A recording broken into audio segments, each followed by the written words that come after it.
हुनर अपना रास्ता खुद तलाश करता है, यानी कि उसे किसी दीवार, किसी जंजीर, किसी क़तन से खौफ नहीं आता।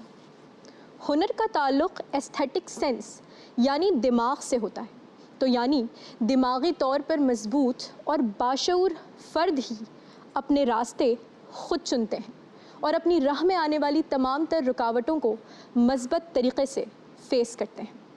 इसका मतलब हरगिज़ ये नहीं कि कामयाब लोग बाशऊर नहीं होते। इसका मतलब महज ये है कि कामयाब और अक़ली सलाहियत रखने वाले लोग अपने आप को एवरेज और नॉर्मल से हट कर इस्तेमाल करना जानते हैं। उनकी कंसिस्टेंसी, विल पावर और सेल्फ़ डिटर्मिनेशन ही उन्हें अपने मकसद में कामयाब करती है और उन्हें मंजिल मकसूद तक पहुँचाती है।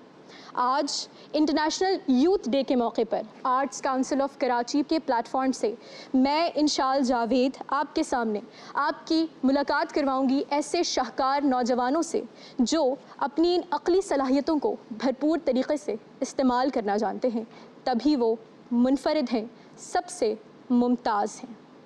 आज इस पैनल डिस्कशन में हम जानने की कोशिश करेंगे वो तमाम तर सवालात जो नौजवानों के जहनों में उभरते हैं, और ये ज़रूर जानेंगे कि क्या वो चीज़ है जो उन्हें मुनफरिद बनाती है, सबसे हट कर दुनिया में खड़े होने का मकाम बख्शती है।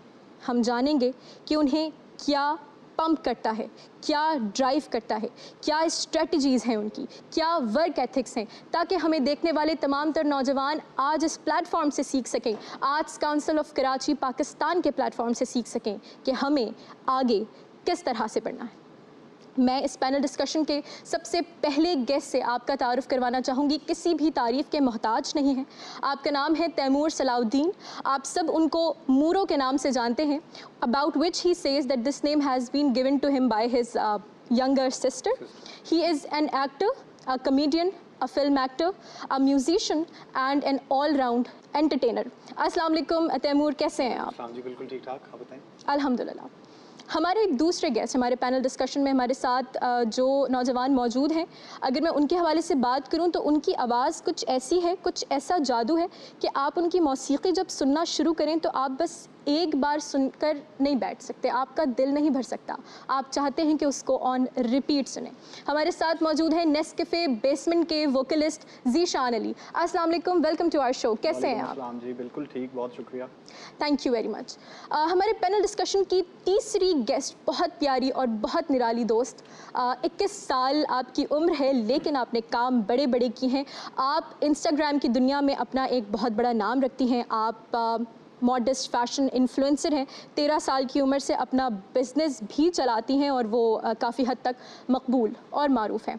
अस्सलामु अलैकुम हुनैना रसूल, कैसी हैं आप? वालेकुम अस्सलाम, अल्हम्दुलिल्लाह, आप सुनाएं? बिल्कुल ठीक।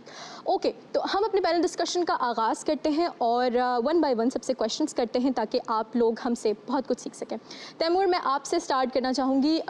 You are a genius. Whenever we talk about Taimur Salahuddin, किसी से भी पूछें, उनके सामने जो एक लफ्ज़ आता है उनके दिमाग में after listening to the word Taimur, they always say he is genius. I mean he is so different, his content is so different and so amazing, जो कि उसको दूसरे लोगों के बरक्स स्टैंड आउट करना सिखाता है।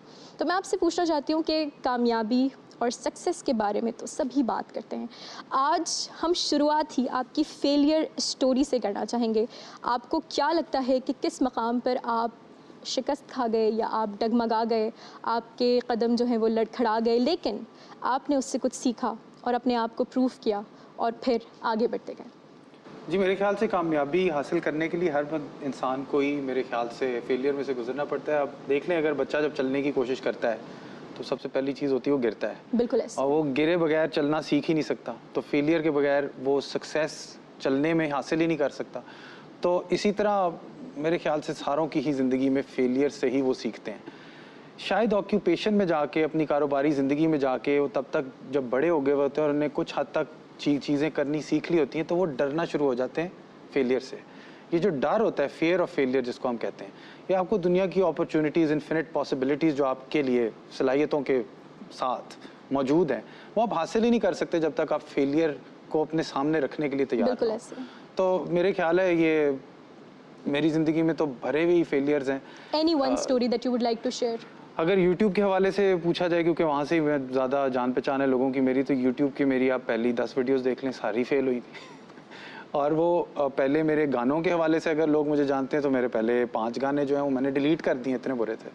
ठीक है, हम इसी को कंटिन्यू करेंगे हमारे दूसरे सवाल पर, बट मैं हुनैना से पूछना चाहूँगी, हुनैना व्हाट्स योर फेलियर स्टोरी?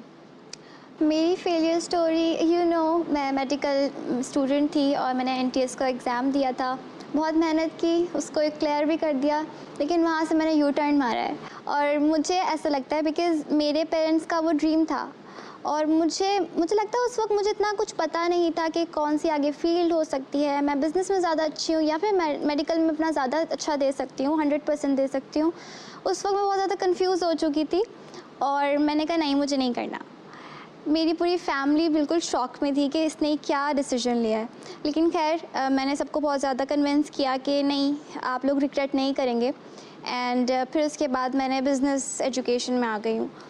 तो अभी भी जब अपने पेरेंट्स का ड्रीम देखती हूँ कि हाँ उनको एक डॉक्टर बेटी चाहिए थी, तब मुझे ऐसा फील होता है कि मे बी वो डिसीजन गलत हो सकता था, लेकिन अभी वो मेरे काम से खुश हैं, मैं जो कर रही हूँ उसको बहुत प्राउडली फील करते हैं ना, तो एक तरह से वो फेलियर समझ सकती हूँ मैं उस फील्ड में, लेकिन उसने मुझे स्ट्रांगली खड़ा होने का मौका दिया और मोर सक्सेसफुल बनाया। हुनैना, आपको मैं ये बताना चाहती हूँ कि कोई भी फील्ड या कोई भी प्रोफेशन के ऊपर लेबल नहीं होता कि ये शख्स इस प्रोफेशन में है तो कामयाब होगा। बिल्कुल। कामयाब इंसान अपनी सलाहियतों के बलबूते पर होता है, चाहे वो कोई अदना सा काम कर रहा हो या फिर वो कोई टॉप नॉच काम कर रहा हो। इस पॉइंट पर हमारे पेरेंट्स को ये समझने की ज़रूरत है कि उन्हें अपने ड्रीम्स या फिर जो ख्वाब उन्होंने देखे थे वो अपने बच्चों के ऊपर इम्पोज करने की बिल्कुल भी ज़रूरत नहीं है। आप अपने बच्चों पर ट्रस्ट करना सीखें, उनकी सलाहियतों को पॉलिश करना सीखें और फिर देखिएगा कि आगे चलकर वो आपको हुनैना रसूल की सूरत में जो है अपनी ही फील्ड में रहते हुए एक कामयाब तरीन बच्चा, एक कामयाब तरीन शख्स बनकर ज़रूर दिखाएंगे। ज़ीशान, मैं आपकी तरफ आना चाहूँगी, आपको क्या लगता है कि किस मकाम पर आप जो हैं वो नाकाम रहे? मेरे घर का जो माहौल था लाहौर में, तो वो इस तरह का था कि मुझसे छोटा सिर्फ एक भाई, तो तवज्जो जो होती है वो या तो सबसे बड़े वाले को मिलती है या सबसे छोटे वाले को। तो हमारे यहाँ ये था कि मैं बिल्कुल वो बीच में कुछ भी कर रहा हूँ तो किसी को कोई मिडिल चाइल्ड का फिक्र नहीं थी कि क्या सीन है ना इसका। तो मैं अपने इंटर के बाद जब मैंने बीकॉम आईटी पढ़ना शुरू किया, तो उस वक्त मैं प्रेसिडेंट था डिबेटिंग सोसाइटी, ड्रामेटिक्स का भी और म्यूज़िक सोसाइटी का भी एक ही टाइम पे। तो मुझे वो सारी चीज़ें और कॉम्पिटिशन्स हुआ करते थे, तो उसमें मुझे पार्टिसिपेट खुद भी करना होता था और अपनी उस टीम को भी प्रिपेयर करना होता था ताकि हम वहाँ से ट्रॉफीज़ लेके आएँ और फिर कॉलेज हमारा खुश हो जाए। उस चीज़ में मैं इतना बिजी हो गया था वो करने में, और उसमें मैं बेस्ट था। लेकिन उससे ये हुआ कि जब मैंने एग्ज़ाम दिए बीकॉम आईटी के, तो मैं मतलब सारे के सारे एग्ज़ाम्स मेरे फारिग हो गए, फेल हो गया मैं, और मैंने घर नहीं बताया क्योंकि मुझे चाहे वो फिक्र नहीं करते थे, लेकिन जब उनको ये पता चलता कि ये फेल हो चुका है, डिग्री कॉम्प्रोमाइज़ हो रही है ना, जो एक परसेप्शन, फिर बड़े मसाइल हो सकते थे। तो मैंने घर नहीं बताया और काफ़ी दिन मैं परेशान रहा। और फिर मेरे एक दोस्त ने मुझे, अब मैं कॉलेज भी नहीं जा सकता था क्योंकि अब वो सारी चीज़ें भी मुझसे छिन गई जिनकी खातिर मैं ये पढ़ाई को तवज्जो नहीं दे रहा था। तो मेरे एक दोस्त ने मुझे मशवरा दिया कि यार तुम ये करो कि इसका हल ये है कि अभी आप घर पे भी नहीं बताना चाहते, तो आप ये करो कि बीए के एग्ज़ाम दे दो आप प्राइवेट, जो कि 2 सालों के एग्ज़ाम आप एक ही साल में दे सकते हो। तो उससे ये होगा कि घर वाले आपसे उनको भी कोई मसला नहीं होगा कि आपके साल ज़ाया हो गए या पढ़ाई नहीं हुई, और आप आगे कंटिन्यू भी कर सकोगे पढ़ाई को। तो मैंने बगैर बताए कोई 2.5-3 महीने में बीए के एग्ज़ाम दिए और अल्हम्दुलिल्लाह मैं पास हो गया। लेकिन वो जो टाइम था ना, वो फेल होने से लेके दोबारा खड़े होने तक का वो ज़हनी तौर पे मुझे बहुत चैलेंज था मेरे लिए कि मैं कैसे अपने आप को स्ट्रांग रखूं। और मुझे तैयारी भी करनी है नए एग्जाम्स की, और मुझे वो टेंशन भी है कि घर पता नहीं चलना चाहिए, अपने नुकसान होने का भी अंदर ही अंदर दुख हो रहा था। तो ये वो मेरे लिए सबसे तो क्या थॉट प्रोसेस था, मतलब उस ड्यूरेशन में ऐसा ज़ीशान अली ने क्या किया कि वो एक नाकामी से कामयाबी तक का सफ़र बन गया? अच्छा, उसके लिए मेरा ख्याल है कि म्यूज़िक ने मुझे बड़ा हेल्प किया। कैसे, बड़ी अजीब सी बात है कि क्लासिकल म्यूज़िक मैं सीख रहा था, मुसलसल उस्ताद के पास जाता था। तो क्लासिकल के अंदर ये होता है कि उस्ताद जो होता है वो सिर्फ आपको उस आर्ट की, क्लासिकल म्यूज़िक की ही तालीम नहीं दे रहे होते, वो पूरा एक आपको आपकी पर्सनैलिटी चेंज कर रहे होते हैं। बिल्कुल। वो आपको ये भी सिखाते हैं कि आपको बात कैसे करनी है, बेशक। आपको महफिल में बैठना कैसे है। तो ये सारी चीज़ें भी वहाँ पर मुझे हो रही होती थी, और वो आपकी तबीयत में, आपकी नेचर में सुकून भी पैदा करने की बिल्कुल, कोशिश बिल्कुल। करते हैं थ्रू म्यूज़िक। उसके लेसन्स इस तरह के होते हैं कि आप खुद ब खुद आपकी तबीयत में ठहराव पैदा हो जाता है। बिल्कुल। तो मैं म्यूज़िक जो है वो अपना उसी तरह कर रहा था, जैसा सब कुछ ठीक चल रहा था तो मैं कर रहा था। मुझे दिन में 4, 5, 6 घंटे रियाज करना ही होता था। होता ये है कि जब आपको लाइफ में किसी चीज़ में आप फेल हो जाते हैं तो आप फेस नहीं कर पाते उन लोगों को जो आपके ही सर्कल के होते हैं और कामयाब ऐसे होते है। हैं। वो ज़्यादा तकलीफ दे ऐसे है। एक चीज़ होती है। तो मैं समहाउ म्यूज़िक की वजह से मैं उनको फेस नहीं कर रहा था। मैं अपना वो सारा टाइम, बल्कि अब मुझे मज़ीद टाइम मिल गया था और मैं पागल था म्यूज़िक के पीछे। तो मुझे पहले जो मैं 2 घंटे रियाज कर रहा होता था तो वो 5-6 घंटे का टाइम हो गया था। रियाज करते वक्त मुझे कुछ याद नहीं होता था कि मैं फेल हुआ हूँ वाओ वाओ या मुझे कोई परेशानी है। वाओ।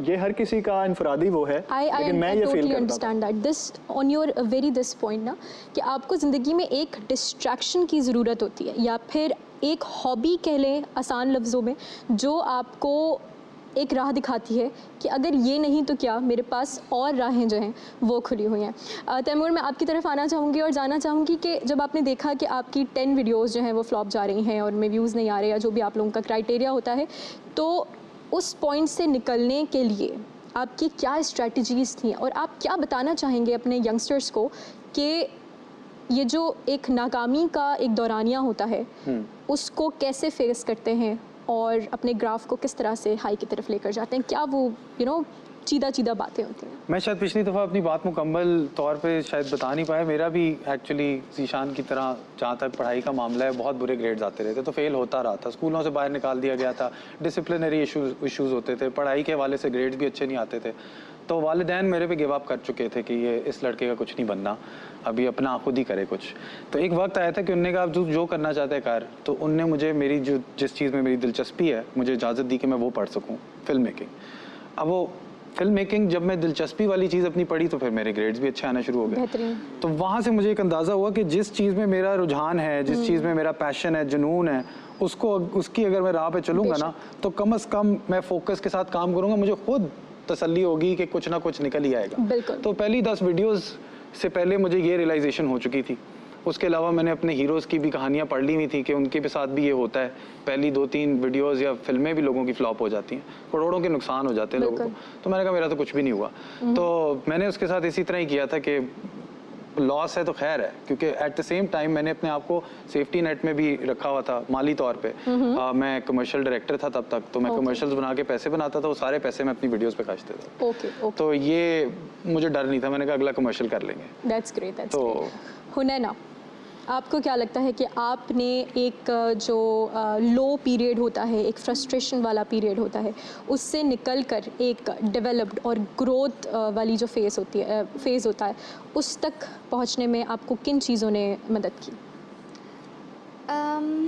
जब इंसान फेलियर की तरफ से निकलता है और सक्सेस की तरफ जाता है तो ये बहुत छोटा सा लगता है हमें रास्ता कि होता है, लेकिन जो इस फेज से गुजर रहा होता है उसी को पता होता है। लाइक ही सेड, वो मेंटल हेल्थ का एक फैक्टर आ जाता है और हमारे सोसाइटी में इस चीज़ को नहीं समझा जाता, इम्पॉर्टेंट नहीं समझा जाता। एक बंदा उस चीज़ से गुजर रहा होता है, हम फील ही नहीं कर पाते। हमारी फैमिली, कोई भी हो सकता है, इस चीज़ को टैबू समझा जाता है और मेरे साथ यही सारी चीज़ें थी। इसीलिए मैं मेंटल हेल्थ पे भी ज़्यादा बात करती हूँ। मुझे एंजाइटी होने लग गई थी, मुझे डिप्रेशन होने लग गया था, एक होता आइसोलेट करने लग गई थी मैं अपने आप को। लेकिन काफ़ी सारे दोस्त थे मेरे जिन्होंने मुझे हेल्प आउट किया, जिन्होंने मुझे बताया कि मेरे साथ हो क्या रहा है, हमें तो पता ही नहीं होता। उसके बाद जो मेरा बिज़नेस स्टडीज़ में मुझे जो आना था उसके बारे में मुझे भी नहीं आइडिया था कि मैं करूं क्या। मेडिकल से तो निकल गई, एक होता है ना, आप इतनी बड़ी चीज़ को गिव अप कर रहे हो, अब आप इतनी सी छोटी सी चीज़ को के अंदर जाओगे। हमारा परसेप्शन है महज, जैसे कि मैंने बताया ना कि हम बड़ी चीज़ डॉक्टरी है या फिर मेडिसिन है तो वो एक बड़ा प्रोफेशन है, और अगर एक बीबीए है या फिर एक आर्टिस्ट है तो वो एक छोटा सा प्रोफेशन है। तो उस चीज़ को फाइट करने में, लोगों को प्रूव करने में, अपने घर वालों को कन्विंस करने में, मुझे बताएं आप यूथ को क्या मैसेज देंगी कि आप किस तरह से अपने आप को प्रूव करें कि नहीं मैं कर सकती हूँ और कोई चीज़ बड़ी या कोई चीज़ छोटी नहीं होती। आई थिंक जब ना आपका कोई पैशन होता है ना तो आपको फोर्स अपने आप को तो बिल्कुल भी नहीं करना पड़ता। ऐसे है। उसके बाद वो राहें खुल जाती हैं। लोग, मेरे पेरेंट्स समझना शुरू हो गए, सोसाइटी समझना शुरू कर दी, उन्होंने मुझे डिफेंड करना शुरू कर दिया, और फिर उसके बाद मैंने उनको शो करना शुरू किया कि ये भी हो सकता है। और आई थिंक टाइम लेता है, टाइम कहते हैं ना हर चीज़ हील कर देता है, तो वही होता है। अब बस कंसिस्टेंसी इज़ वेरी इंपॉर्टेंट। उसके अलावा जो आपका गोल है ना, आपका बिल्कुल you have to be very determined towards your goal, तो वो होना चाहिए। रहना है ना, मतलब हाँ, हमने करना लोगों है की कुछ ना नहीं कुछ। सुननी है। एक वक्त आया था, वो तो हर किसी की लाइफ में आता है, वो एक गिर के ही इंसान संभलता ऐसे है, है। उसको समझ में आता है, वो सीखता है कि हाँ बस लोगों की बातें नहीं सुननी है, अब आपको बस अपना जो गोल है ना उसको achieve Give करना है। yourself some time, go easy on yourself, learn from your mistakes and learn how to stand up after falling down. Zishan, what do you think in your profession? Who is your inspiration? What how did you come into music? I really want to know about it. अच्छा, music के हवाले से ये है कि मैंने ये नहीं सोचा था कि पैसे के लिए या इससे मुझे पैसे आएंगे इसलिए मैं ये करना चाहता हूँ। मैं जिन लोगों से इम्प्रेस हुआ था, मुझे बस उन जैसा बनने की ख्वाहिश थी। मुझे ये उस वक्त पता भी नहीं था कि ये पैसे भी कमाते हैं इस चीज़ से, इतनी छोटी एज में। मुझे बस मज़ा आता था कि जब मैं उनकी, जैसे बचपन में मैंने पैसे जमा करके मैं गुलाम अली साहब की सीढ़ियाँ ख़रीदता था, जो अभी तक मेरे पास पड़ी हुई हैं। उस वक्त सीढ़ियाँ मिलती थी तो मैं वो ख़रीद के लेके आता था। बड़ी महंगी मिलती थी बचपन में तो 60 रुपीस वो भी होती ज़्यादा थी लगती थी। पायरेटेड, वो कॉपी वॉपी हुई हुई होती थी, वो असल नहीं होती थी। लेकिन मैं वो लेके आता था और बाकायदा मेरा मजाक बनाते थे जो घर वाले थे कि इसको देखो क्या रोग लगा हुआ है, छोटा सा है या कोई ऐसा सीन है। असल मसला ये था कि हमारे यहाँ माहौल है कि मरसिया, सोज़ो सलाम और ये चीज़ें पढ़ी जाती हैं घरों पर। तो उनके जो बोल होते हैं, उनकी जो शायरी होती है, अब अगर आप मिर्ज़ा दबीर की पोइट्री बचपन में सुन रहे हैं तो आप आसानी से आजकल के शौरा की चीज़ें समझ सकते हैं। तो हमारी ट्रेनिंग वो हुई थी, लेकिन वो वहाँ मुझे समझने को तैयार नहीं थे कि हाँ इसने तो इससे मुश्किल पोइट्रियाँ, मतलब ये पढ़ता है, सोज़ो सलाम पढ़ता है जिसमें मिर्ज़ा दबीर, मीर अनीस की चीज़ें ये पढ़ता है, तो इसको शायरी की कोई सेंस हो भी सकती है। लेकिन मेरी डेवलप हो चुकी थी वो चीज़। तो मुझे म्यूज़िक कभी भी पहले नहीं पता था कि इससे पैसे भी आते हैं। मुझे सिर्फ ये था कि मैं कोई भी गज़ल या कोई ऐसी ठुमरी या कोई फोक चीज़ जब मैं सुनता था तो मुझे ये शौक़ होता था कि मैं ये सेम मेलोडी याद करके ऐसे ही गाऊंगा। उस वक्त तक आप ये जान चुके थे कि आपकी आवाज़ में कुछ है? मैं बहुत छोटा था जब मैंने जैसे बताया कि हमारे यहाँ ये है कि माहौल इस तरह का है कि अच्छा समझते हैं, ख़ानदान वाले पेरेंट्स अच्छा समझते हैं कि जब कोई बच्चा स्टेज पर मिंबर पर जाकर सोज़ो सलाम या ऐसी कोई चीज़ पढ़े तो उसको बड़ा अप्रिशिएट करते हैं वो लोग। तो मैं बहुत छोटा था जब से मैं पढ़ रहा हूँ। खुदा की तरफ से मैं अपने पूरे ख़ानदान के अंदर वाहिद हूँ कि जो किसी भी आर्ट की तरफ आया है। इस तरफ कोई आर्टिस्ट नहीं है, किसी हवाले से कोई आर्टिस्ट नहीं है, सब अपने अपने मतलब कामों में है। You are different, you are proud and you have proven yourself in your whole family। हाँ, मैं मुनफरिद हूँ। तो उससे ये हुआ कि मेरा ये ख्याल है कि आपको जो काम मैं कर रहा हूँ, वालिदैन को आपसे 2-3 चीज़ें चाहिए होती हैं इंपॉर्टेंट। अगर मेन चीज़ें आप देखें, उनको ये चाहिए कि सेटल्ड हो जाए, अपनी लाइफ में सेट हो जाए अच्छे से। इसके बारे में सोसाइटी की राय बुरी ना हो। बिल्कुल। दूसरी चीज़, तीसरी चीज़ ये होती है कि उनको एक पर्सनल इमोशनल अटैचमेंट आपके साथ होती है, तो वो ये चाहते हैं कि ये हमारी बताए हुई चीज़ों पे, हमारे बताए हुए रास्तों पर चले या हमारे मुताबिक अपने आप को लिमिटेशंस के अकॉर्डिंगली चले, कोई बाउंड्री क्रॉस ना करे। तो मैंने हमेशा ये ख्याल रखा कि कहीं भी कोई ऐसी चीज़ ना करूं, चाहे मैं म्यूज़िक करना चाहता हूं, वो ये चाहते हैं कि मैं ना करूं, तो मैंने उनके लिए कोई तकलीफ दे चीज़ कभी पैदा नहीं की। वो ये चाहते थे कि मैं पढ़ाई करके कोई जॉब करूं, तो मैंने अपनी पढ़ाई पूरी की।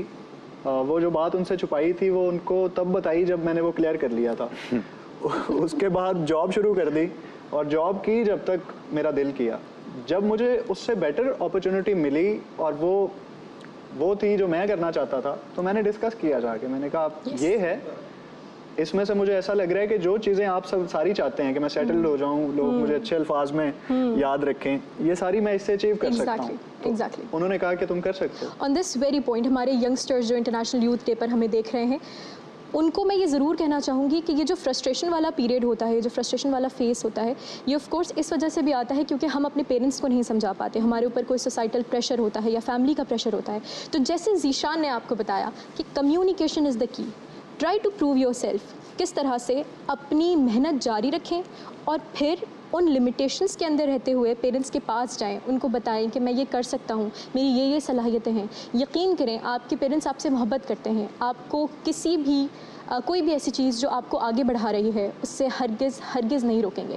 तो ये वाला जो ट्रस्ट है, सेल्फ बिलीफ है, जो कि आपको आगे बढ़ने के लिए एक मोटिवेशन देता है, उसको होल्ड ऑन करना बहुत ज़्यादा ज़रूरी है। तैमूर, मैं आपसे पूछना चाहूँगी कि किसने इंस्पायर किया कि आप यहाँ तक पहुँचे? और दूसरी चीज़ ये जो कि मैं साथ पूछना चाहूँगी कि जब आप कंटेंट लिख रहे होते हैं या फिर कंटेंट के बारे में सोच रहे होते हैं, तो क्या प्रोसेस होता है? How do you start it, like thinking से लेकर उसको एग्जीक्यूट करने तक, पेपर वर्क, यू नो, जो भी आपका एक प्रोसेस होता है वो हम जानना चाहते हैं, ताकि वो एस्पायरिंग यूट्यूबर्स या फिर फिल्म मेकर्स जो कि इस प्रोसेस में हैं लेकिन वो कोई ना कोई एक जिसे कहते हैं प्रोफेशनल एक ट्रिक है जो भूल जाते हैं, वो आपसे ज़रूर सीखें आज। तो इन्फ्लुएंसेस की और इंस्पिरेशन की, या जहाँ तक लोगों से मैं मुतासिर हुआ जो आर्टिस्ट हैं वो तो अनगिनत किस्म के लोग हैं। उसमें मौसीकार भी हैं, फिल्म मेकर्स भी हैं, मुसन्निफ भी हैं। कोई इंसान वैसे ही मैं अगर ज़िंदगी में मिलता हूँ, अब ज़ीशान है, ज़ीशान की आवाज़ मुझे मुतासिर करती है, मैं घर जाके इनका गाना भी गाता हूँ अकेले में। अब वो कोशिश होती है कि वो मुर्कियाँ मेरे में भी आ जाएँ, तो वो तो होता रहता है, वो एक कंटिन्यूइंग प्रोसेस है, वो आप रोक नहीं सकते अपने आप को मुतासिर होने से दूसरे से। तो वो अब मैं नाम लेना शुरू करूँ, उनके अंदर कितने लोग हैं? फॉर योर, अगर मैं यूट्यूब के हवाले से बात करूँ, फिल्म मेकर्स होंगे, फिर फिल्म मेकर्स के हवाले से यूरोपियन भी हैं और हॉलीवुड के भी हैं। हॉलीवुड के अंदर मार्टिन स्कॉर्सेज़ी हैं, वेस एंडरसन हैं, ब्रायन डे पामा हैं। फिर उसके अलावा यूरोपियन के अंदर इंगमार बर्गमन आ जाते हैं, फिर वुडी एलन है, मैं कह रहा हूँ कि डैरेन अरोनोफ्स्की हैं। ये वो नेम्स हैं जो कि हमारी यूथ आज जाकर सर्च कर सकती है और इनसे काफ़ी कुछ सीख सकती है। बिकॉज अगर ये लोग इंस्पायर कर सकते हैं मूरों को, तो सोचें आप उनसे क्या क्या पॉजिटिविटी एक्सट्रैक्ट कर सकते हैं। और बिल्कुल ये आई थिंक नोट आपने अच्छा स्ट्राइक किया कि जो इंसान आप सुन रहे हैं, जिससे आप मुतासिर हो रहे हैं, देखो कि वो किससे मुतासिर हो, ऐसे है। और फिर जाके आप बड़े गुलाम अली पे पहुंचेंगे जिस तरह मैं अब जाऊँ। तो वो उस तरह करके मैंने अपने सारे जो मेरे इन्फ्लुएंसेस हैं, एक गाने के शौक है मुझे, तो उसके अंदर जेफ बकली एक हैं जिनको मैं बड़ा सुनता था। फिर उनसे मुझे पता चला कि वो फ्रेडी मर्करी को सुनते थे, तो फिर मैंने उनको भी जाके सुना। तो इस तरह भी आपको और पता चलता है कि ये कहाँ से आ रही है, इसकी क्या ट्री है, ये दरख्त की तरह निकले ना। तो ये भी एक बड़ा अच्छा पॉइंट है। और जहाँ तक एग्जीक्यूशन का मामला है, तो फिल्म मेकिंग पे ही अगर हम रखें, तो आई थिंक अपने आप को ट्रस्ट करना चाहिए कि आपके अंदर से क्या चीज़ पहले निकल रही है। अब ज़ीशान भी मेरे ख्याल से इस बात पे मुत्तफ़िक होंगे कि हो सकता है आपके दिमाग में धुन पहले आए, हो सकता है बीट पहले आए, हो सकता है कोई किसी राग की वजह से आपके दिमाग में कोई धुन आ जाए। तो आप अपने आप को लिमिट नहीं कर सकते कि बीट नहीं पहले आएगी, मैं इस तरह मैं पहले लफ्ज़ लिखता हूँ, मैं पहले ये लिखता हूँ। खुला रखना चाहिए। मैंने सजाद अली का भी किसी तरह का इंटरव्यू देखा था, वो कहते हैं कि उनका सबसे फेमस कोई गाना था, वो कह रहे थे कि इसके मैंने लिरिक्स बाद में लिखे थे, धुन पहले लिखी थी, हालांकि मुझे करना उल्टा चाहिए था। हाँ। लेकिन उनका फेमस गाना उनके उल्टे प्रोसेस से निकला। तो अपने प्रोसेस को फ्लेक्स करो। मैं जनरली फिल्म मेकिंग बड़ा एक्सपेंसिव मीडियम है, तो कैमरे को ऑन करना, लाइटें लगाना और सब कुछ सेट करने से पहले पेपर के ऊपर अपने पूरे ख्यालात जॉट डाउन करना चाहता हूँ। तो मैं पेपर के ऊपर जॉट डाउन करता हूँ। अगर सफ़रनामा ना हो, सफ़रनामे के अंदर डॉक्यूमेंट्री होती है, आप रिकॉर्ड कर रहे होते हैं, ठीक है, वो पेपर के ऊपर जॉट डाउन करने के बाद वो आइडियाज़, फिर उसके बाद हम कैमरे को खोलते हैं और फिर उसके बाद एडिट करते हैं और फिर रिलीज़ करते हैं। तो राइट, शूट, एडिट, रिलीज़, और ये एक साइकिल है जो बस रिपीट करते रहना होता है। जब रिपीट करेंगे तो बेहतर होती जाएगी। Absolutely. Hunaina, content creation, what's your process? My process or inspiration or what? Inspiration as well and process as well. अच्छा, मूरो यहाँ है इस वजह से नहीं, लेकिन मूरो is one of my inspiration. Wow, same when here. it comes to content creation, because जो quality आपकी कंटेंट की है वो Yes, I that can't is- see anywhere. Absolutely yes, very different. मैं फ़ोन से स्टार्ट किया था, मैंने कंटेंट क्रिएट करना, और मैंने कैमरा तभी इन्वेस्ट किया जब मैंने मूरो की वीडियोस देखना शुरू की। मैं मम्मा को भी बताती रहती हूँ, मम्मा मुझे पूछती रहती कौन है। इवन हम जब यहाँ आ रहे थे ना, तो आई टोल्ड हर कि मैं मूरो से मिलूँगी। मेरे भाई बहुत ज़्यादा एक्साइटेड थे because he is one of my inspiration, and और बाकी और बहुत ज़्यादा इंस्पिरेशन लाइक मेकअप से रिलेटेड अगर बात करूँ, मैं मॉडर्न फैशन से रिलेटेड बात करूँ, क्योंकि फ़ैशन में तो दे आर लाइक आप जहाँ जा रहे हो, आप किसी एनिमल को देख रहे हो, आप कोई प्लांट देख रहे हो, आप नेचर देख रहे हो, आप उससे इंस्पायर हो सकते हो। एक आम आदमी, इवन फ़कीर, आप उसके कपड़ों से, उसकी चीज़ों से, उसके स्टाइल से आप उससे भी इंस्पिरेशन ले सकते ऐसे हो। है। छोटी छोटी चीज़ों से भी आप इंस्पिरेशन ले सकते हो। अब मेरी हर जगह, हर फील्ड की, मतलब जैसे मैं मेकअप में हूँ तो there are like so many makeup artist, international, national. छोटे जो बच्चे होते हैं उनके पेंट आर्ट्स, हमारा नेचर जो है, क्योंकि मेरे मेकअप में काफ़ी सारी चीज़ें नेचर से रिलेटेड होती हैं, तो मैं उस ट्रांसफॉर्मेशन आर्ट को अपने मेकअप में लेकर आती हूँ। मॉडर्न फैशन इंस्पिरेशन मेरी मम्मा है, बिकॉज उन्होंने मुझे हमेशा बोला है जो भी चीज़ करो उसमें मॉडेस्टी होनी Wow, wow. चाहिए। एंड मैं वही लिमिटेशंस एंड बाउंड्रीज वाली बात आ Exactly. गई ना, कि आपको पेरेंट्स भी फिर उस राह पर चलने की इजाज़त देना शुरू कर देते हैं जब उन्हें इस बात का कॉन्फिडेंस आता है कि मेरी बच्ची जो है हमारा ट्रस्ट कभी भी नहीं तोड़ेगी। बिल्कुल ऐसे ही है। बिल्कुल, और आपकी वैल्यूज़ आपके साथ चल रही ऐसे ही होती हैं। और आई थिंक मैं ये लोगों को बताना चाहती हूँ कि you can look fashionable and you can look cool modesty के Yes, साथ yes, भी। yes. तो आई थिंक इसमें कोई बुराई नहीं है। That's amazing. ज़ीशान, मैं आपकी तरफ आना चाहूँगी और आपसे पूछना चाहूँगी कि आपको क्या लगता है कि ये जो भी एक थॉट प्रोसेस होता है या ये भी जो क्रिएशन होती है, जो आइडियाज़ होते हैं, ये गॉड गिफ्टेड होते हैं या ये एक एक्वायर्ड स्किल है? फॉर एग्ज़ाम्पल जैसे कि हम जब भी प्रोसेस की बात करते हैं तो बताया कि ठीक है आप उसको नोट डाउन करें, शूट करें एंड देन ये वाले सारे काम करें, लेकिन बच्चे यानी हमारी जो यूथ है वो इस पॉइंट पर रुकती है कि हम लिखें कैसे, हमारे पास आइडियाज़ ही नहीं आ रहे। मतलब क्या फिर, मतलब like for example for me, मेरे पास आइडियाज़ कैसे आते हैं? सॉलिट्यूड चाहिए होता है मुझे, ठीक है, उसके बाद रिसर्च चाहिए होती है, मैं फिर एक दिमाग चाहिए होता है, सोसाइटल इशूज़ हैं या फिर कुछ है जो चीज़ मुझे डिस्टर्ब कर रही है, फिर मैं उसको महसूस करती हूँ और फिर लिखने की कोशिश करती हूँ। So what do you think कि ये बस अल्लाह मियां की तरफ से नुज़ूल होता है जैसे शायरों को होता है, या फिर ये एक्वायर किया जा सकता है? देखिए, इसके लिए मेरा ये ख्याल है कि किस लेवल पे आप आइडिया बनाना चाह रहे हैं। मिसाल के तौर पे मैं अगर म्यूज़िक की बात करूं तो उसके लिए ज़रूरी है कि मेरे जहन में पहले क्या फीड ऐसा हुआ है कि मुझे किस लेवल का आइडिया आएगा। बिल्कुल। मेरे जहन में वही आएगा जो पहले मेरे जहन में भरा हुआ है, तो वो मैंने क्या भरा है, क्या देखा है, क्या सुना नेगेटिविटी है। And positive, yes absolutely. So जैसे मैंने बताया कि बचपन से मेरा मजाक उठता रहा इस बात पे कि देखो ज़रा एज देखो इसकी और सुन किनको रहा है। जैसे अभी आपने कहा कि बड़े गुलाम अली खान साहब, मैं बहुत छोटा था जब मैं इंट्रोड्यूस हो चुका था इनके साथ। उस्ताद सलामत अली खान शाम 84 घराने से, कि आप डिजिटली उनको मेजर नहीं कर सकते कि उनकी जो स्किल लेवल था, कि मुर्की जैसे आप कह रहे थे, तो वो गले, इंसानी गले से वो चीज़ मुमकिन नहीं है जो वो कर रहे होते हैं। तो मैं इन लोगों को सुन रहा होता था। वो सारी चीज़ें सुनने के बाद, वो क्लासिकल और सीरियस कंटेंट सुनने के बाद, मैं पैदा हुआ हूँ 91 में और अभी के दौर में मैं अभी 2020 में यहाँ पे हूँ। तो मुझे वो सारा कुछ मवाद जो मेरे जहन में है, अब मुझे अपनी आर्ट के थ्रू इस दुनिया के लिए करना है, जो वो 40-50 साल 60 साल पहले करके गए थे। तो आइडिया बनेगा कि मैं कैसे उसको मॉडिफाई करूँ, उसमें अपना कौन सा एलिमेंट डालूँ, उसको कितना कम या ज़्यादा करूँ, तो क्या चीज़ बनेगी। तो जैसे अभी मूरो ने कहा कि ज़रूरी नहीं है कि पहले कोई पोइट्री सामने आए और फिर उसकी धुन बने। कभी कभी ऐसा होता है कि किसी का कोई गाना सुनते हुए आपका अपना एक गाना बन जाता है, एग्जैक्टली, और जो बिल्कुल उससे अलग होता है, बिल्कुल अलग आइडिया होता है। अगर किसी ने किसी इशू पे बनाया है तो आपको किसी और इशू पे गाना उतर जाता है जहन में। कभी कभी ऐसा होता है कि आप प्रॉपर किसी की शायरी सामने आती है, आप शायरी पढ़ रहे होते हो और आपके जहन में कुछ धुन बजना शुरू हो जाती है, या आपका दिल करता है कि मैं इसको बनाऊं, अगर धुन बजी नहीं है तो आप उसको लेके बैठ जाते हो। मेरा ये तरीका है कि अगर मुझे कोई शायरी अच्छी लग जाए मैं उसे लेके बैठ जाता हूँ। बेशक। और फिर उसके टेक्निकली कि अगर उदास बात हो रही है तो उसके लिए कुछ उदास राग हैं, उनका इस्तेमाल करना। अगर खुशी की बात हो रही है तो खुशी, वहाँ पे फिर आपकी नॉलेज आ जाती है। हाँ, तो वही चीज़ें जो मेरे अंदर पहले फीड हो Induce चुकी हुई हैं। तो वो सारी चीज़ें करने के बाद मेरा ख्याल है मुझे बड़ा मज़ा आता है ये करने में। मेरे लिए ये मुश्किल प्रोसेस नहीं है। बेशक। मैं एक दिन में कई गाने भी बना सकता हूँ, चाह के भी ना चाह के भी। कि कभी कभी खुद ब खुद कई कॉम्पोजिशंस एक ही दिन में हो जाती हैं, मैं नहीं चाह रहा होता, और कभी चाह के भी बनाई भी हैं। Passion keeps you going. On this point जो यंगस्टर्स हमें यूजुअली ये कंप्लेन कर रहे होते हैं कि नहीं यार वो बंदा अगर ये काम कर रहा है तो वो तो गॉड गिफ्टेड है, और फिर वो उसको अल्लाह मियां ने ये सलाहियत दी है तभी वो अच्छा गा रहा है, हमारे पास तो इतने रिसोर्सेज नहीं हैं या फिर हमारे पास शायद उतना अच्छा दिमाग नहीं है। तो उन्हें ये समझने की ज़रूरत है कि ये चीज़ें ठीक है बज़ाहिर गॉड गिफ्टेड होती हैं, लेकिन हम उन्हें एक्वायर कर सकते हैं अपने माइंड सेट डेवलपमेंट के साथ, अपने इंटरेस्ट के साथ, अपने पैशन के साथ। Muro, what would you say about it? Do you think ये स्किल एक्वायर किया जा सकता है, या जो भी चाहे वो सिंगिंग हो, चाहे कंटेंट क्रिएशन हो?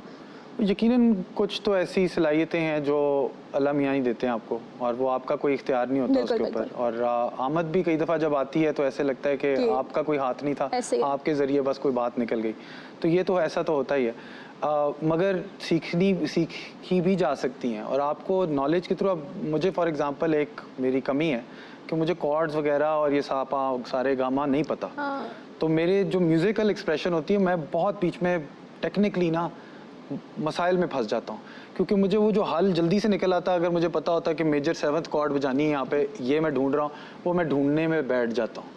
तो मुझे वो कमी महसूस होती है नॉलेज की, कि वो हल नहीं निकल रहा, मैं ज़हूर पजीर नहीं हो पा रहा, मेरा जज्बात का जो इजहार है मेरे गाने के अंदर, क्योंकि मुझे नॉलेज नहीं है। तो वो दो चीज़ों का बैलेंस चलेगा आपका थ्रू आउट। नॉलेज भी आपको चाहिए, आपको इंस्पिरेशन भी चाहिए, और सलाहियत जो आपके इख्तियार में नहीं है।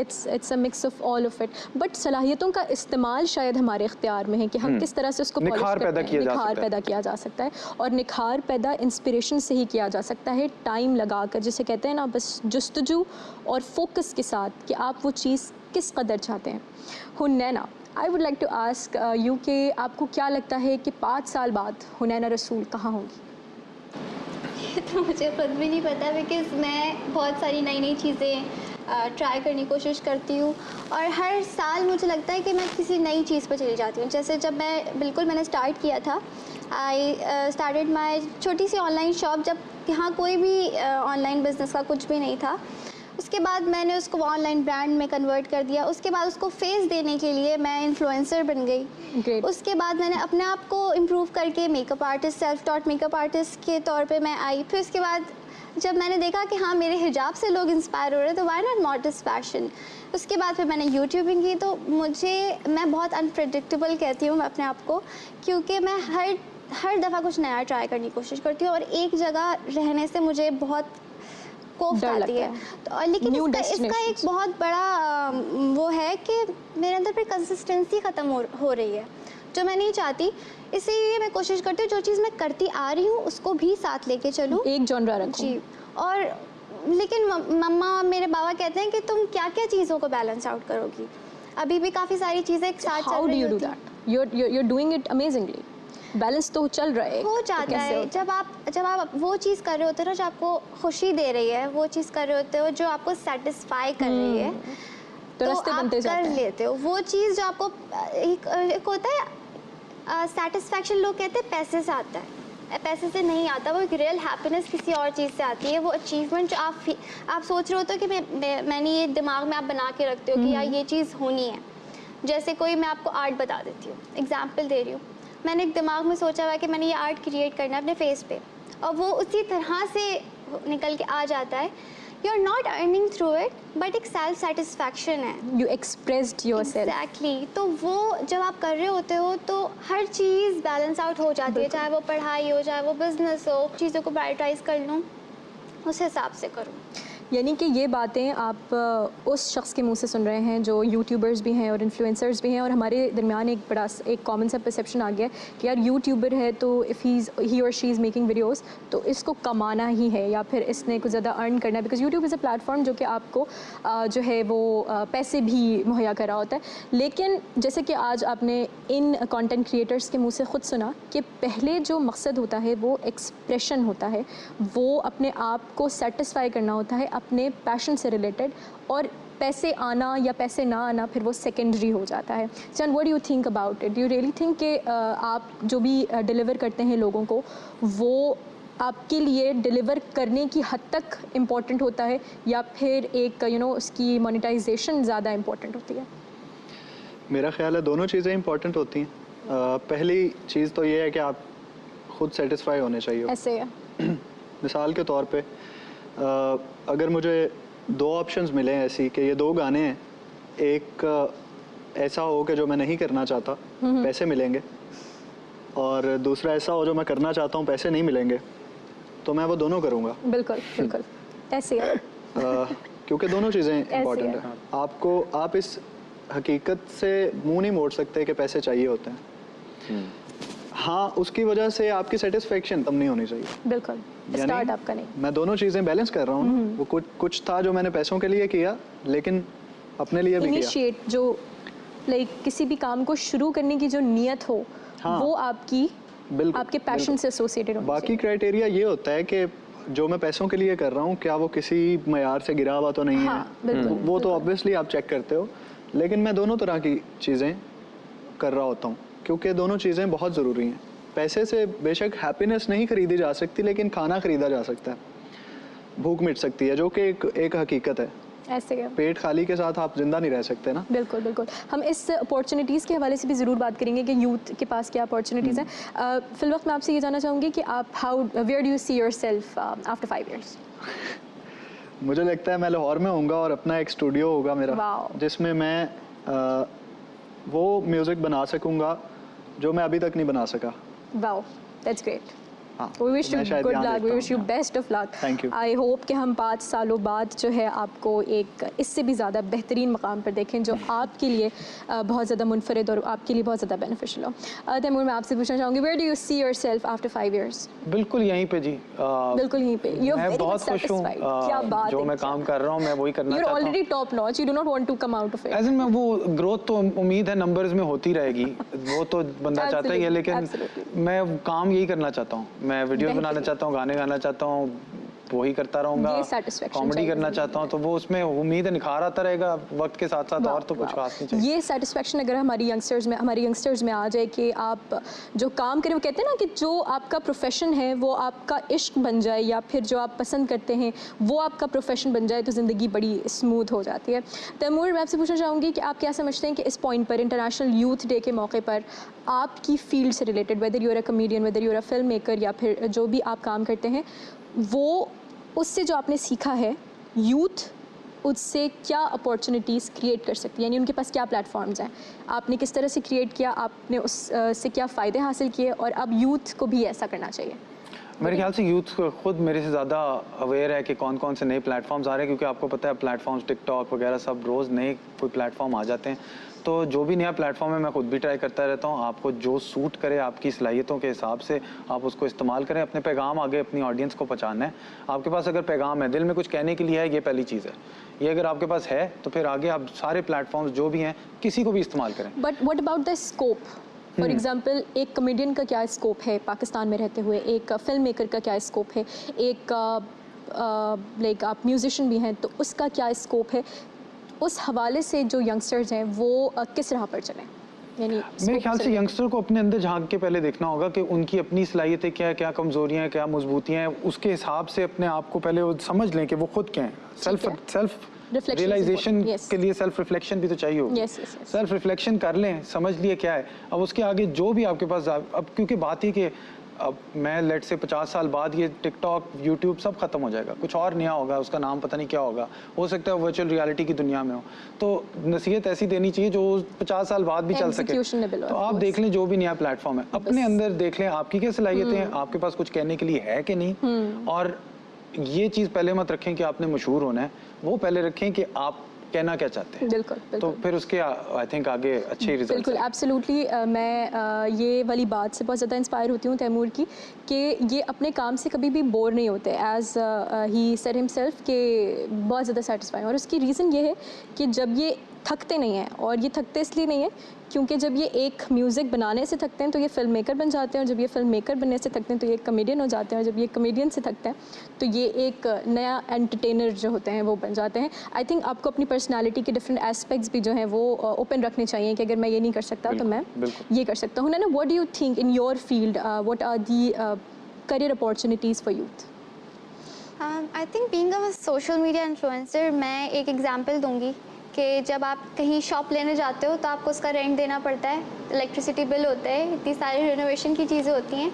लेकिन ये प्लेटफॉर्म्स ना आपसे रेंट ले रहे हैं, ना इलेक्ट्रिसिटी बिल ले रहे हैं, ना आपको कोई रेनोवेशन दे रहा है। एक रूम है, समझे, बहुत सारे रूम्स हैं, हर किसी डिफरेंट आईडीज़ हैं।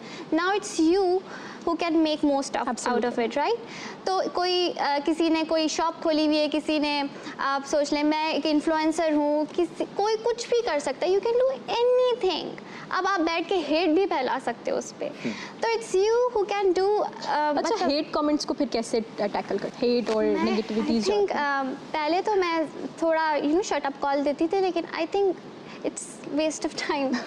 मैं बस इग्नोर करती हूँ, ये एक पार्ट ऑफ लाइफ है।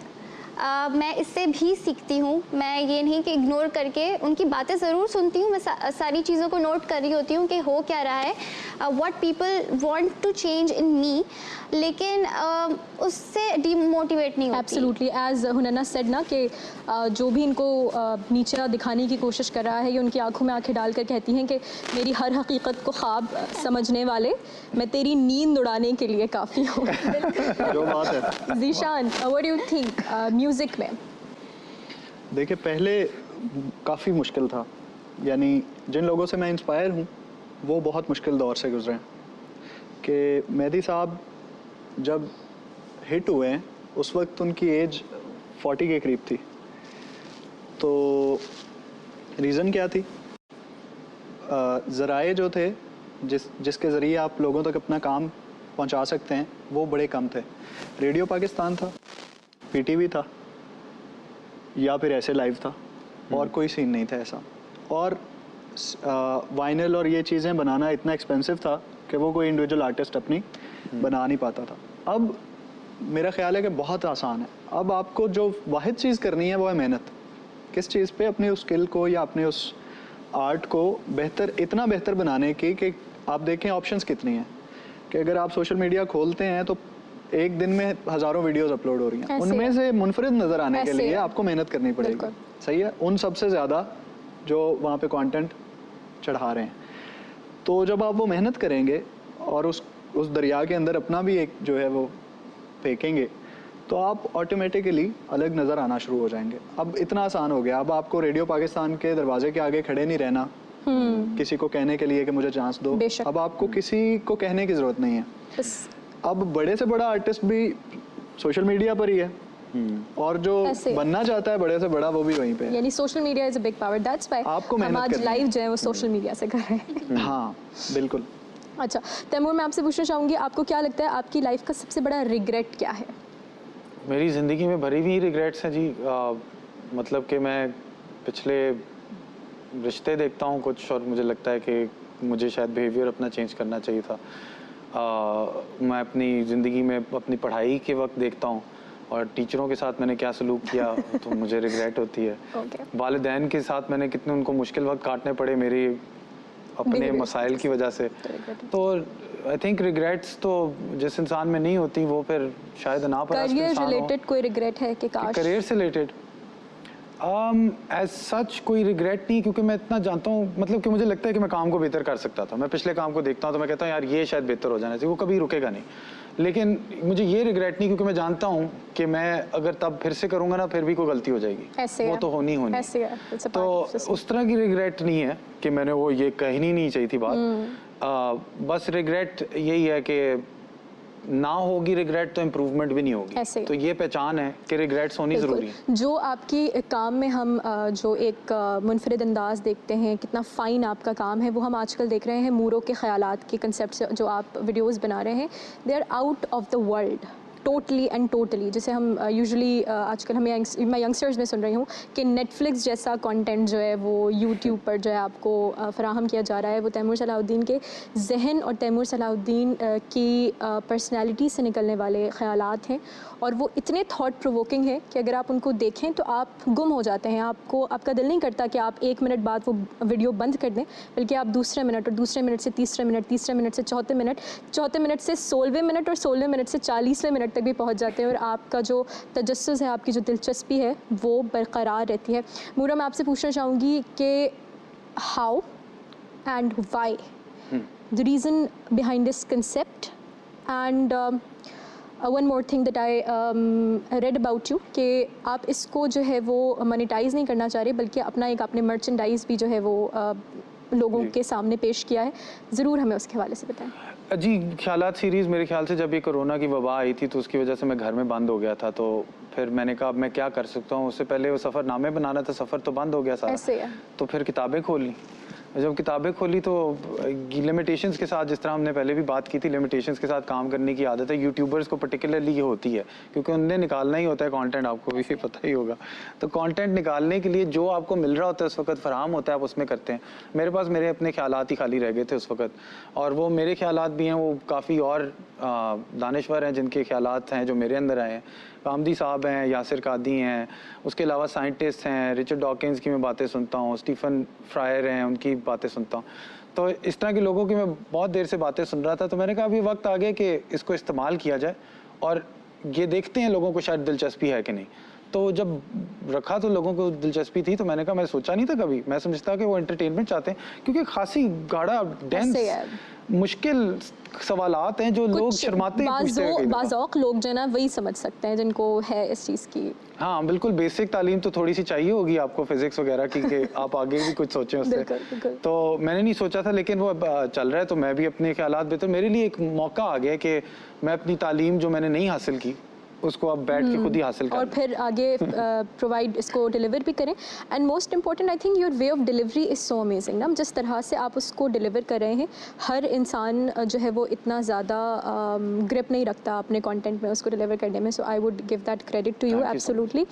हुनैना, व्हाट डू यू थिंक कि आपका कोई ऐसा प्रोजेक्ट जो कि आप बहुत ज़्यादा एक्साइटेडली करना चाहती हैं आगे जाकर और लोगों को बताना चाहती हैं अपने स्किल्स के हवाले से?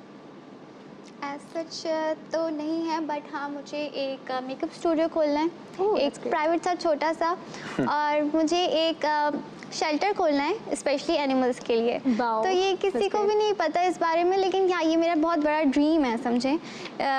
बट या इसके लिए थोड़ा मुझे मेहनत करनी है और हिम्मत चाहिए इस चीज़ के लिए, क्योंकि यहाँ लोगों के बारे में तो बहुत सोचा जाता है, जानवरों के बारे में नहीं सोचा जाता, और मुझे लोगों से ज़्यादा जानवरों से ख़ास ही लगाव है। तो ये एक प्रोजेक्ट है जो बहुत सारी चीज़ों से हट के ही है, मेरे सारे काम से हट के। तो अच्छा ना, ज़िंदगी में जो मुश्किलें आती हैं, ठीक है, कॉम्प्लेक्सिटीज़ से ओवरवेल्म अगर इंसान हो जाता है तो उसको सिंप्लीफाई कैसे करती हो? As such overwhelmed and simplicity, मतलब कोई मुश्किल आ रही है, परेशान हो, एंजाइटी हो रही है, so what helps you and who helps you, और फिर किस तरह से उससे निकल सकती हो? मैं जहाँ स्टक होती हूँ बेसिकली मैं वहीं से स्टार्ट करूँगी, वहाँ मैं मेडिटेशन करती हूँ। That's the point. और मेडिटेशन से बैठ के आंखें बंद करके एक ही तरह से नहीं हो सकती, जैसे इन्होंने कहा था इनको एक मेंटल फेज से निकलने के लिए वो गाना गाते थे। Exactly. तो हर किसी के लिए डिफरेंट होती है। मैंने मेंटल हेल्थ के बारे में बताया था, उसके ऊपर मैंने बहुत वर्क किया, फिर अपने ऊपर काम किया, अपनी जो डिप्रेशन एंजाइटी थी सबसे पहले उसको ख़त्म किया, और मेडिटेशन मेरे साथ हर वक्त रही है, मुझे काम डाउन कर देती है। इवन जितनी सारी चीज़ें होती हैं ना आपकी डिसीजन मेकिंग में बहुत ज़्यादा फ़ायदेमंद होती है, तो मैं हमेशा मेडिटेट करती हूँ। That's great, that's great. Zeeshan, what do you think, how do you come out of your complexities? मैंने ऐसी कुछ पर्सनैलिटीज़, ऐसी कुछ शख्सियात रखी हुई हैं जो मैंने मयार रखा हुआ है अपने जहन पे कि अगर उनके साथ ये पेश आता तो वो क्या बात आपने रिग्रेट भी बताना है अपना। जी। तो मैंने वो कुछ ऐसे शख्सियतें हैं जो मैंने रखी हुई हैं, जो मैंने मयार रखा हुआ है कि अगर वो ऐसी किसी सिचुएशन में होते तो वो क्या रिएक्ट करते। क्या बात है।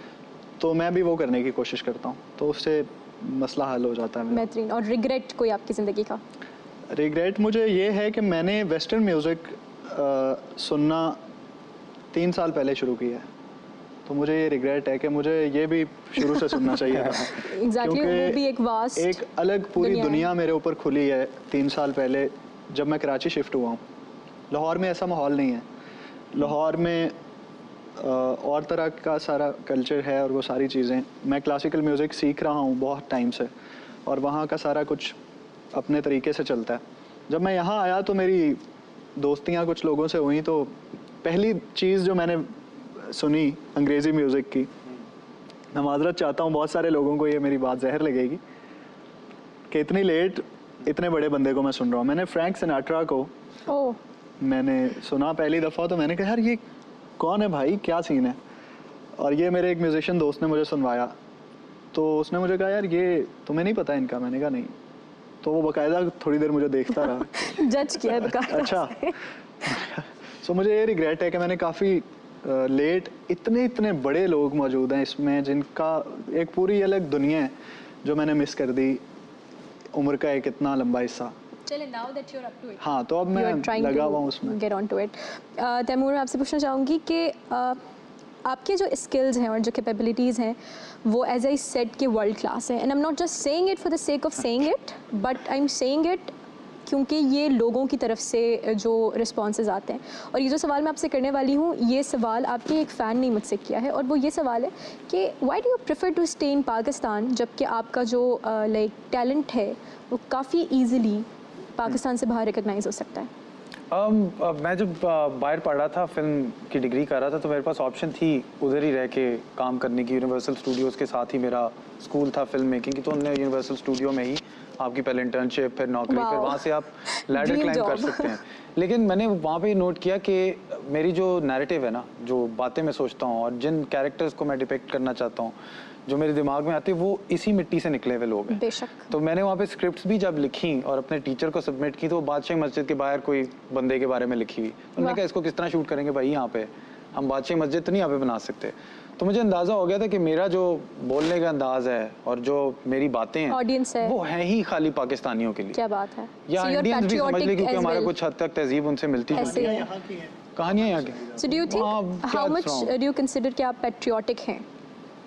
वो क्योंकि पेट्रियाटिक के साथ कुछ हद तक ऐसी चीज़ें आ जाती हैं जो मैं नहीं हूँ।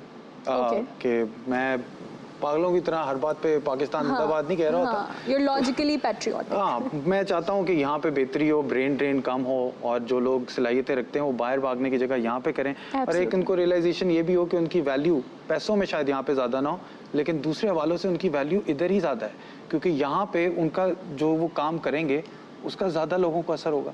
मेरे जैसा बंदा है, अंग्रेज़ी में बात कर सकता हूँ, मैं जाके अंग्रेज़ी में वहाँ पे कंटेंट बना लेता, लेकिन वो बातें हो रही हैं वहाँ पे, साइंस की सब जानते हैं वो, ये ख्यालात वो वैसे ही पूछते हैं। यहाँ पे हमें लोगों की ज़रूरत है, आपके टैलेंट की पाकिस्तान में ज़रूरत है, तो यहाँ पर आकर इन्वेस्ट करें, यहाँ पर आकर बोलें। लोग आपसे मोहब्बत करना जानते हैं और आपको सुनना जानते हैं, आपको इज़्ज़त देना जानते हैं। तैमूर, इसी पॉइंट पे मैं आपसे ये पूछना चाहूँगी और सब के पास भी आऊँगी कि एक किसी भी फ़ैन के हवाले से, what was the weirdest thing that a fan has ever done to you और what was the best thing that a fan has ever done to you? weirdest ये थी कि मैं एक दफ़ा एक गिव अवे कर रहा था फ़ोन, और मैंने दे दिया फ़ोन, और वो फ़ैन जो है वो फिर मेरा पीछा करना शुरू हो गया गाड़ी पे। हमने एक जगह पे मुकर्रर किया था कि इधर सी व्यू के फलानी जगह पे आ जाना, मैं फ़ोन दूंगा, जिसने पकड़ लिया वो जो पहले पहुंच गया वो ले ले। तो पहले पहुंच गया, मैंने फ़ोन दे दिया, अब वो पीछा कर रहा है मेरी गाड़ी का। अब हम घुमाते रहे गाड़ी, मैं और ईसान काफ़ी देर तक गाड़ी घुमाते रहे। फिर हम जब घर पहुंचे तो पता चला उसने घर देख लिया। अब वो घर आके घंटी बजा देता है, कभी कुत्ते से बातें कर रहा होता है मेरी, कभी वो खड़ा होता है वहाँ पे कई दफ़ा। तो वो एक अजीब सा एक्सपीरियंस था। और बेस्ट एक्सपीरियंस क्या था? बेस्ट एक्सपीरियंस ये था, एक लड़का बस ने दरवाज़ा खोला, अंदर आके बैठ गया। तो कुछ देर के लिए मैं चौंक गया, गाड़ी के अंदर ही आके बैठ गया। कुछ देर के लिए मैं चौंक गया। वो मेरा बड़ा अच्छा दोस्त है, अली ज़हर है उसका नाम। वो गाड़ी के अंदर आके बैठ गया, और वो खुद भी बड़ा अच्छा कंटेंट क्रिएटर है, और दोस्ती होगी इस तरह। तो अब वो मैं उसको देखता हूँ तो मुझे एक बड़ी फॉन्ड सी अफेक्शन महसूस होती है, एज अपोज टू अगर मैं पहले देख रहा तो मैं चौंक गया था कि यार ये खतरनाक काम है, बंदूक निकाल ली, कुछ हो गया। तो वो एक interesting experience. That's amazing. That's amazing. Nana, weirdest thing done by a fan and the best thing done by a fan. अब मेरा कोई इतना ज़्यादा फ़ैन से इंटरेक्शन नहीं हुआ, क्योंकि मैं बहुत ज़्यादा डरती हूँ इस तरह से ना। कोई करना हो चाहिए। हाँ, काप कर लेती हूँ जब मैं। खैर मेरे साथ यही एक फ़ैन थी, वो आई, उसने वो आई डोंट नो फ़ैन थी या नहीं थी, उसने बहुत ब्लंटली मुझे बोला इधर आओ, मुझे तुम्हारे साथ पिक्चर लेनी है, इधर आओ। हाँ इधर आओ। तो मैंने कहा जी बिल्कुल ठीक है। मैंने अपना फ़ोन निकाला, मैंने उसको पिक्चर दी, उसने मुझे बोला ये मेरा व्हाट्सएप नंबर है, प्लीज़ मुझे व्हाट्सएप कर देना। मैंने कहा ठीक है, और वो चली Like a boss. और फिर मैंने उसको व्हाट्सएप नहीं किया, बिकॉज मैं डर गई थी, लिटरली मैं डर गई थी। ऐसे लोगों से इंसान डर जाता है। मतलब एक तो आपने पिक्चर खिंचवाई है, वो भी जो है आप मुझसे ही चाह रहे हो। हाँ, और आप जब वो कभी ऐसा हुआ नहीं है ना, क्योंकि जब कोई भी आता है बहुत हम्बली मिलता है। That's actually fair. और जो बेस्ट एक्सपीरियंस है वो उसी तरह से हुआ था कि मैं मॉल में थी और एक लड़की आई, शी स्टार्टेड क्राइंग, और मैं कंफ्यूज हो गई कि मैं क्या करूँ। अब फिर उसने मुझे हक किया, और वो हक करके बस वो 5 मिनट उसने मुझे हक करके रखा ना, मैं भी कंफ्यूज हो गई मैं क्या करूँ, उस बेचारी को कैसे रोकूँ। फिर उसके बाद मैंने उसको शाउट आउट दिया, मैंने कहा ओके, उसको ज़्यादा खुशी एक एसोसिएशन टाइम हो जाती वो है। अभी तक मैंने उसको फिर अपना खुद नंबर दिया कि ना वो रोना थोड़ा सा कम हो जाए। उसके बाद that is great. I think ये वाले जो पर्क्स हैं या फिर ये वाले जो फ्लॉज हैं, ये आपके फेमस होने के साथ साथ आते हैं। You enjoy it, you embrace it. क्या कर बहुत- सकते बहुत हैं अच्छा Zeeshan? weirdest and the best thing. Best पहले बता देता हूँ Sure, कि अभी sure. रिसेंटली मैंने एक बैंड ज्वाइन किया एज अ वोकलिस्ट, सुरख्वाब नाम है इसका। ये 2 वर्ड हैं, सुरख्वाब। यस। तो उसका एक गाना अभी हमने रिलीज़ किया जो कि एक सूफ़ी ट्रैक था, क्लासिकल कॉम्पोजिशन थी। तो बेस्ट चीज़ ये हुई कि इस्लामाबाद का हमारा एक फ़ैन, जिसने हमारी पूरी एक वेबसाइट जो ऑथेंटिक अच्छे तरीके की डोमेन www.surkhab.com की ख़रीद के डेवलप करके सारा कुछ वो हमें गिफ्ट कर दी। वाओ। तो ये बेस्ट था मेरा ख्याल है, वाह, ये वाह। अच्छा था। ये जो लोग हैं ना जो मोहब्बत करते हैं, फ़न की कदर करना जानते हैं, यही जो है वो आपको हाँ, मतलब ये बड़ी return एक कर सकते हैं। अजीब और प्यारी चीज़ थी Motivation. कि उसने मतलब टाइम निकाला बैठ के, उसका ये काम होगा कि मतलब वेब डिज़ाइन करना या That's ऐसा। good. तो खैर उसने ये किया हमारे लिए, थैंक यू। वियर्ड चीज़ें मेरे साथ बेशुमार हुई हुई हैं ज़िंदगी में। मतलब इतनी कहानियाँ फ़नी हैं बहुत ज़्यादा, जैसे कि सॉरी लेकिन आजकल ट्रेंड चला हुआ है सूफीज़म म्यूज़िक के हवाले से कि आई लव सूफीज़म ना, कुछ पता नहीं है उनको माजरत के क्या साथ होती क्या चीज़ है। कि क्या कहा है बुल्ले शाह ने, किस मतलब क्या है, क्या सीन है। तो बस ट्रेंड है, फॉलो कर रहे हैं, उससे सुन लिया, इससे सुन लिया कि बुल्ले शाह कोई सूफ़ी हैं, उन्होंने ये लिखा है। तो मैं दुबई में एक शो परफॉर्म कर रहा था, तो एक खातून स्टेज के वो मैनेजमेंट में थी, तो वो स्टेज के सामने बड़ी देर से इशारा कर रही थी कि आपसे कोई बात करना चाहती हैं। तो खैर एक गाने के बाद दूसरे गाने के बीच में जो ब्रेक लिया, तो मैं बैठा और मैंने कहा आप कुछ कहना चाह रही थी। तो उन्होंने कहा आई लव सूफीज़म। तो मुझे थोड़ा सा अंदाज़ा तो हो गया। She knows nothing about it. You know उसके nothing बाद about मैंने कहा Islam. अच्छा जी, मैंने कहा बहुत आला, आप ठीक है, आप बताइए आप कुछ कहना चाहते थे। तो उन्होंने कहा मैं एक सूफ़ी कलाम की आपसे फरमाइश करना चाहती हूँ। तो मैंने कहा बताइए। तो उन्होंने कहा कि आप वो सुना दें प्लीज़, गोरख डंडा। Okay. गोरख धंधा एक कलाम। Just sound it.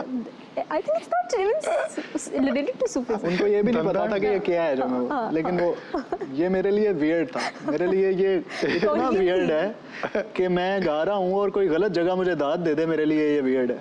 हाँ, कि जहाँ मेरे से गलती हुई है वहाँ वो कह रहा है वाह। तो मैं शर्मिंदा हो रहा हूँ, मैं शर्मिंदा हो रहा हूँ कि यार नहीं पता है, ये फेमस होने का ना बड़ा अच्छा पर्क है कि आपकी जो है वो गलती पर भी आपको वाह मिलती है, आह नहीं मिलती। नहीं मुझे उस वक्त शर्मिंदगी ये होती है कि मैं इनके सामने गा रहा हूँ जिनको पता ही नहीं है। You can't तो ये शर्मिंदगी होती है, ये वियर्ड चीज़ है ऐसे है। कि जैसे कि एक दफ़ा राग दरबारी एक स्केल है, एक राग है, तो उसमें मैं गा रहा था, तो कुछ लोग ऐसे भी होते हैं थोड़ा लाइटर, मैं थोड़ा लाइट उसमें आ रहा हूँ मूड में, कि मैं राग दरबारी में कुछ गा रहा था।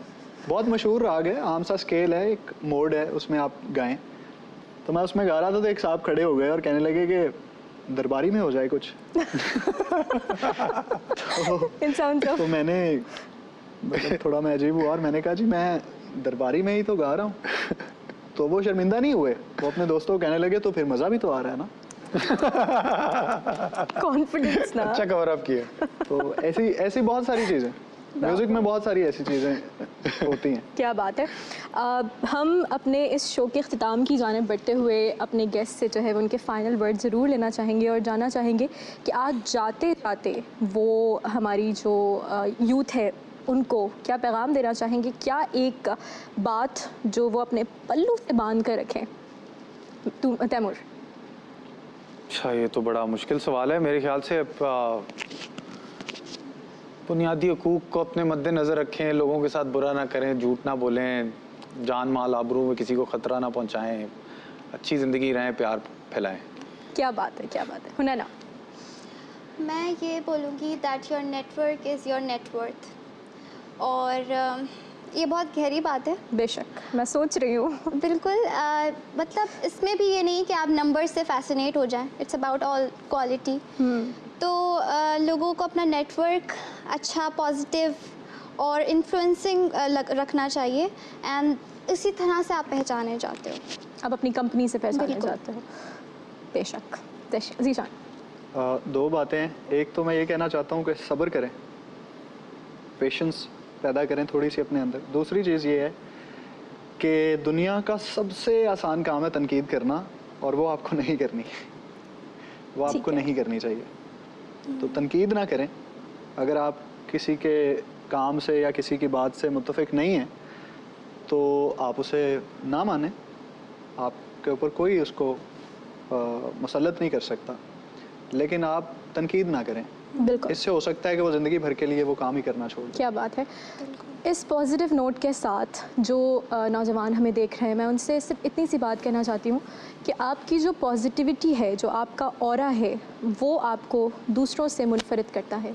आप अगर गलत भी हैं तो अपनी गलती को पहचानना सीखें, और अगर आप सही भी हैं तो बादशाहत के दर्जे तक ना पहुँचें। अपने सर को खम रखना सीखें, अपने सर को नीचा रखना सीखें, क्योंकि ये जो हम्बलनेस है ये आपको ज़िंदगी में बहुत ज़्यादा आगे पहुंचाती है। और वो जो लोग कहते हैं कि इंसान के चेहरे के परस्तार हुए हैं, कहकाफ की परियों का फसाना नहीं कहते, वो भी तो सुने मेरे ये अशार किसी रोज़, जो लोग नई नस्ल को अच्छा नहीं कहते।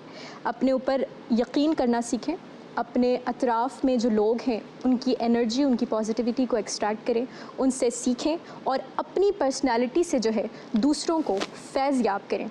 आज इंटरनेशनल यूथ डे के मौके पर आर्ट्स काउंसिल कराची से मैं इंशाल जावेद आप सबको खुदा हाफ़िज़ कहना चाहती हूँ, और साथ साथ अपने गेस्ट का बेइंतहा शुक्रिया अदा करना चाहती हूँ जिन्होंने हमें इतना ज़्यादा टाइम दिया, इतनी ज़्यादा प्रेशस गुफ्तगू, इतनी ज़्यादा स्ट्रैटेजीज़ हमारी यंगस्टर्स, हमारी जो यूथ है उस तक पहुँचाई, और अपनी ट्रिक्स और strategies nobody tells that and they have delivered that to you. We feel so much honored, we are so lucky कि इस प्लेटफॉर्म पर आज ये लोग हमारे साथ मौजूद थे। Thank you so much Taimur, thank you so much Naina, thank you so much Zeeshan. We really wish कि आप लोगों से हमारी इसी तरह से मुलाकात होती रहे। मैं इंशाल जावेद आर्ट्स काउंसिल के प्लेटफॉर्म से आप सबको खुदा हाफ़िज़ कहती हूँ, और खुदा हाफ़िज़ कहने के साथ साथ ये कैसे हो सकता है कि ज़ीशान अली हमारे साथ मौजूद हो और हम उनकी आवाज़ में कुछ ना सुने। मुझे दीजिए इजाज़त, और आप ज़ीशान अली की आवाज़ से महसूस होजिए। तो गज़ल के दो अशार सुना देता हूँ, क्योंकि आज मेरी गज़ल भी रिलीज़ हो रही है। एक नया ट्रैक रिलीज़ हो चुका है या होने वाला है। आप बिगफुट म्यूज़िक के यूट्यूब और फेसबुक के प्लेटफॉर्म्स पे उसको देख सकते हैं। तो फैज़ अहमद फैज़ साहब की गज़ल के दो अशार सुनाता हूँ।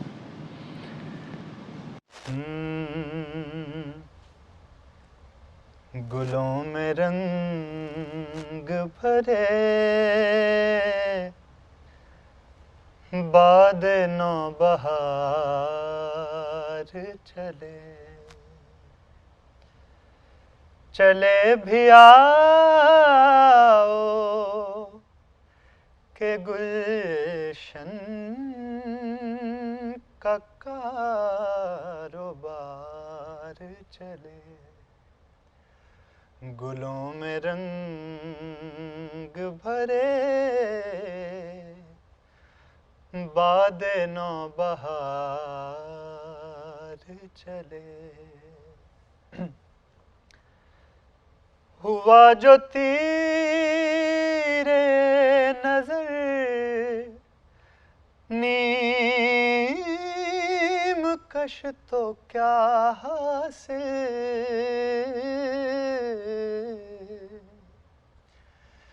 हुआ जो तीर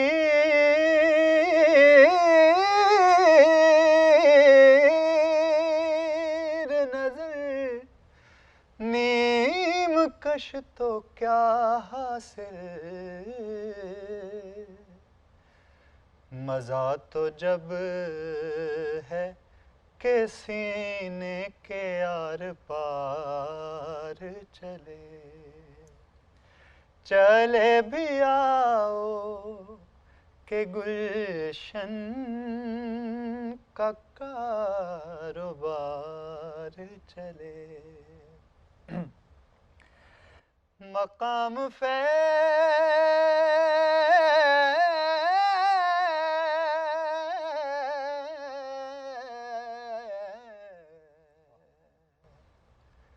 सगमदनी दनी दनी दनी दपगसनी रे सा मकाम फैज कोई राह में जचा ही नहीं जो कुए यार से निकले तो सुएदार चले चले भी आओ